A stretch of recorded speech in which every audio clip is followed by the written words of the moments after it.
So in this episode we spend the day in Albany having a look at some of the highlights and attractions that it has to offer. Then we head down to Denmark and then on to Elephant Rock. So first we head up to the National Anzac Centre and then on to Convoy Lookout, which is quite spectacular.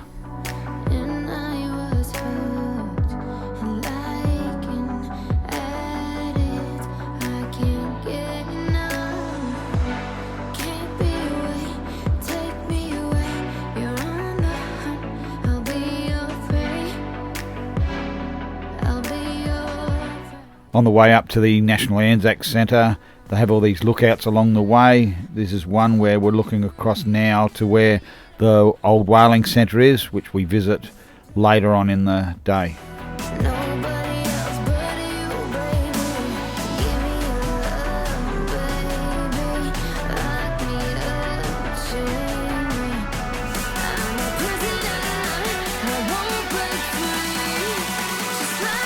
So here we are arriving at the National Anzac Centre. There's 3 parts to it.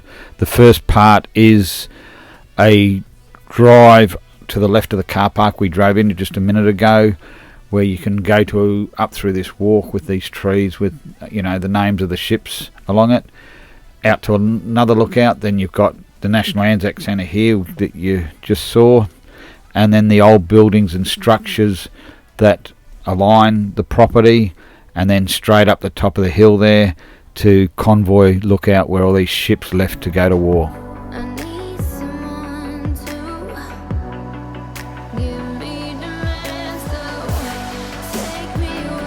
While travelling on the road, a lot of travellers told me if I was going to Albany that I needed to visit the National Anzac Centre and this lookout, and they weren't half wrong.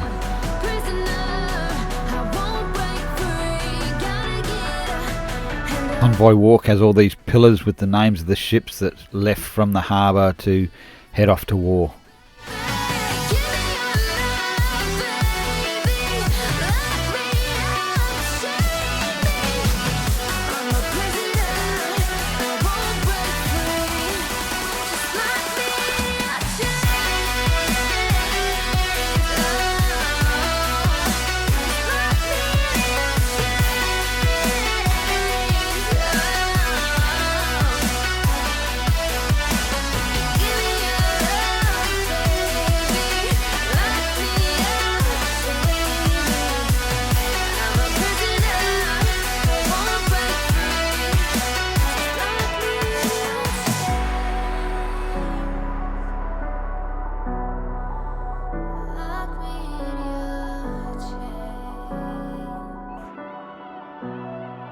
So here we are on the viewing platform of the lookout that looks over the harbour where all the ships left to go to war, and there's a ship out there you can see at the moment, and it gives you a rundown of all the ships that were parked out to sea that got fitted out and left to head off to war. It's quite a unique story in itself.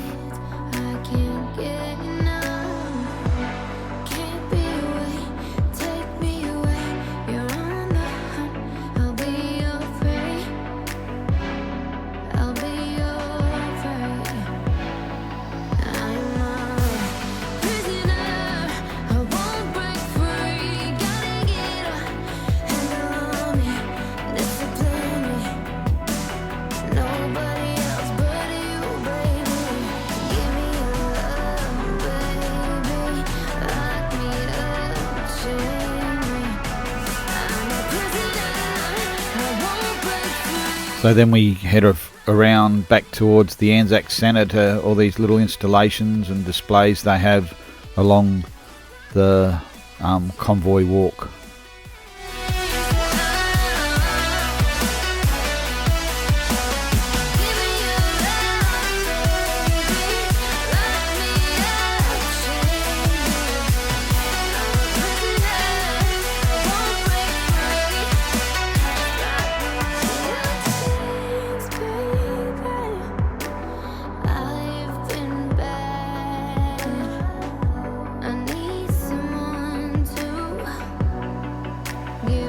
One of the old homesteads with its fireplaces still standing.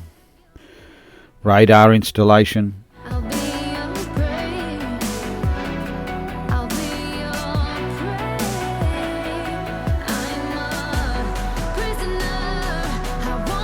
So this is the National Anzac Centre, which we're about to visit, and this is a little collection of war memorabilia that is set out next to the centre. I just duck across and have a look at before going into the centre.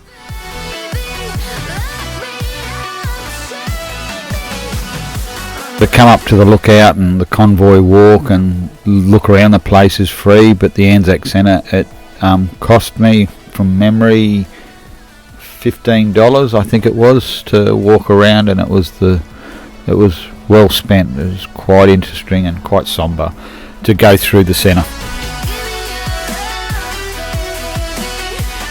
When you buy your ticket at the National Anzac Centre, they give you a little card with a person's name on it, and you scan it when you go to the different viewing areas, and it tells the story and at the end the plight of that actual soldier that went off to war.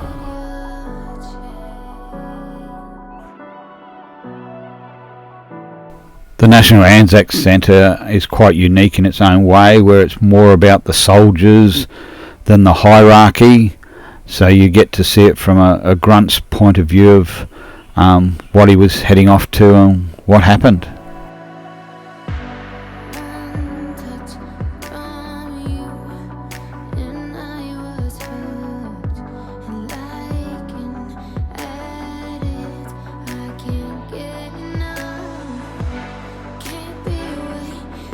So that was Convoy Walk and the National Anzac Centre, and now Avenue Honours is where we're heading up now. I go for a bit of a walk and have a look around, and then get in the motorhome and drive through here up to another lookout.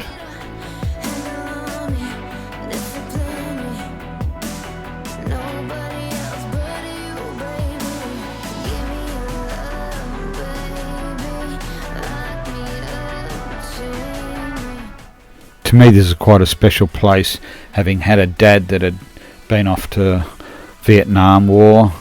So yeah, it's a little bit close to my heart.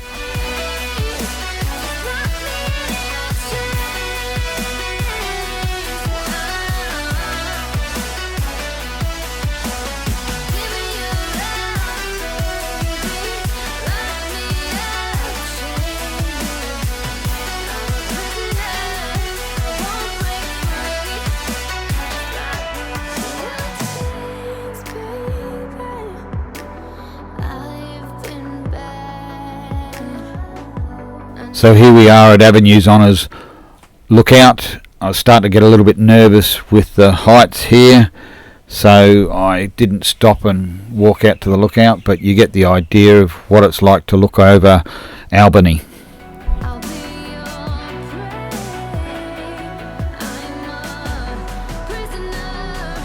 So here we are heading back into Albany to the tall ship, the Brig Amity, and we go for a walk through it. It's quite spectacular.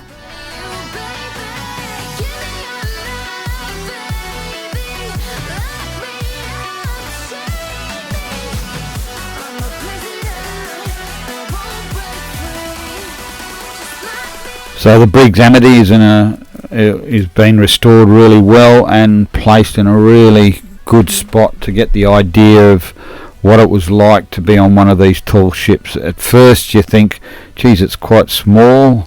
Once you get inside you see how big it is, but then you understand how many people they actually crewed and travelled on one of these ships, and it was quite tight quarters.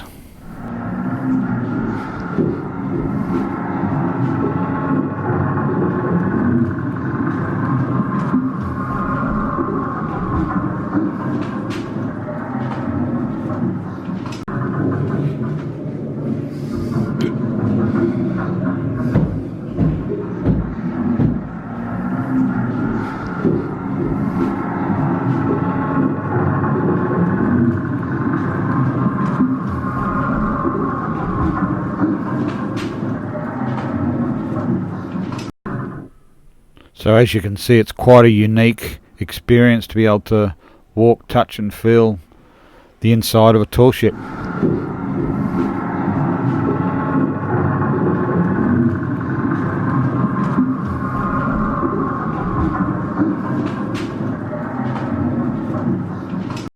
It was the Brig Amity, and now we head off to the old whaling station, the other side of the harbour of Albany.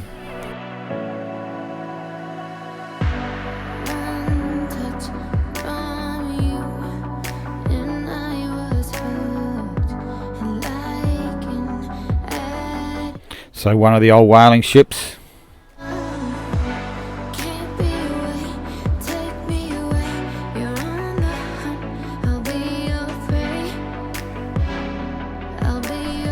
So yeah, we went and bought some tickets for a tour and went on a tour of the centre, which was quite informative, and sombre at the same time. And here we are looking back towards Albany from where the whaling station was.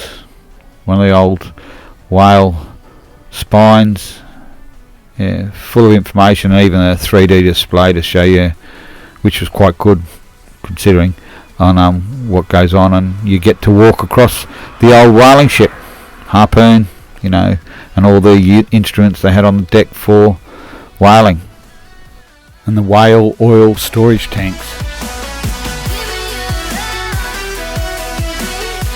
It was the whale centre, and on the way to the whaling centre we saw this sign for blowholes, but as you can see, no dogs in a vehicle even if it's parked. I don't understand that. I understand that you can't take dogs into a national park, but to leave them in your vehicle that's safe and their home, I just see as narcissistic, but that's the way national parks are in Australia at the moment.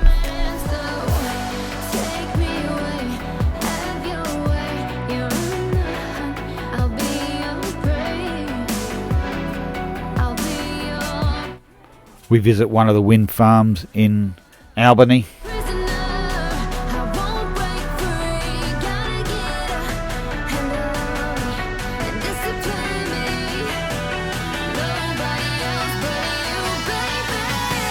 So we stayed in Albany for the night, and then in the morning we headed to Denmark, which is a unique town in itself.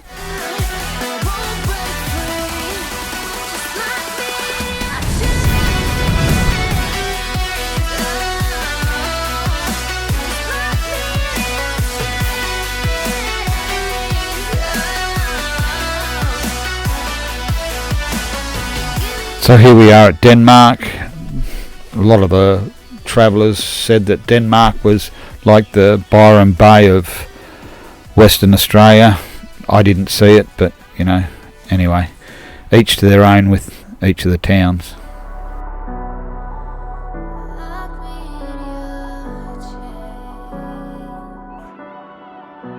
So this is the coastal and the river system right on the edge of Denmark.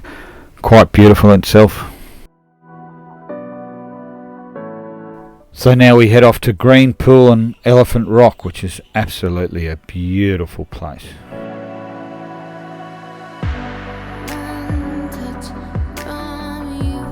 So this is Green Pool, a little bit cold for this time of the year for me to swim, but there were people swimming at times.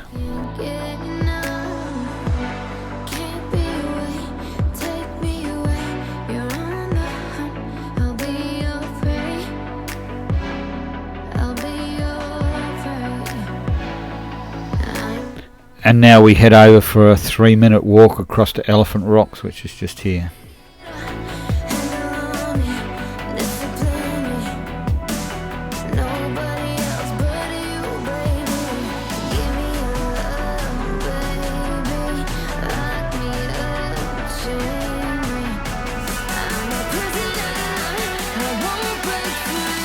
So you can actually walk through there to the left, which takes you to this unique little beach. In the next episode we do a drone fly of Elephant Rock. Thank you for watching, and see you on the next episode.